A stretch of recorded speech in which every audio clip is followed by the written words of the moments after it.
magaalada muqdisho ee caasimadda waddanka Soomaaliya waxa ay leedahay taariikh dheer, laakiin waxaan la ogeyn inay lahaan jirtay jid xadiid ah oo tareenku maro. Xamar waxay lahayd station maxadad tareen aad u weyn oo lagu dayactiro tareenka si hawlaha la xiriira gaadiidka habsami ugu socdaan. waqtigii faashisimka dawladda Talyaaniga waxaa damac weyn ka galay inay dad Talyaani ah dejiso dhulbeereedka dooxada Shabeelle oo ka soo bilaabma Jowhar ilaa Afgooye iyo Janaale.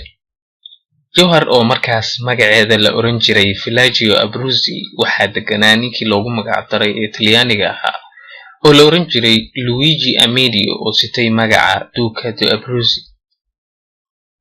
si gaadiidka iyo isgaarsiintu u hagaagto ayaa waxay Talyaanigii faashista ahaa 1914 ay ka bilaabeen inay dhisaan jid tareen oo isku xira Muqdisho, Afgooye iyo Webi Shabeelle raaca dhinaca waqooyi ahaan ilaa laga gaaro Jowhar oo ay markaa u yaqaaneen magaca Villaggio Abruzzi.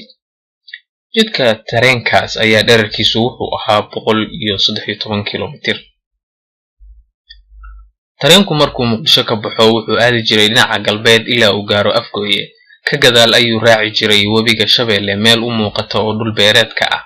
dhismaha jidkaas tareenku wuxuu dhamaaday sanadkii 1927. tareenkaas waxaa furfurtay oo qaatay Ingiriiska markii uu Talyaaniga ka adkaaday sanadkii 1941 dagaalkii labaad ee adduunyada xilligii uu socday. sidaas ayaa tareenkaas taariikhdiisii loo ilaaway. waxaa xusid mudan in tareenkaasi uu mari jiray galbeedka baadiyaha magaalada Balcad. tareenka la adeegsan jiray marka hore wuxuu ahaa nooca steam engine ama ku shaqeeya uumiga biyaha.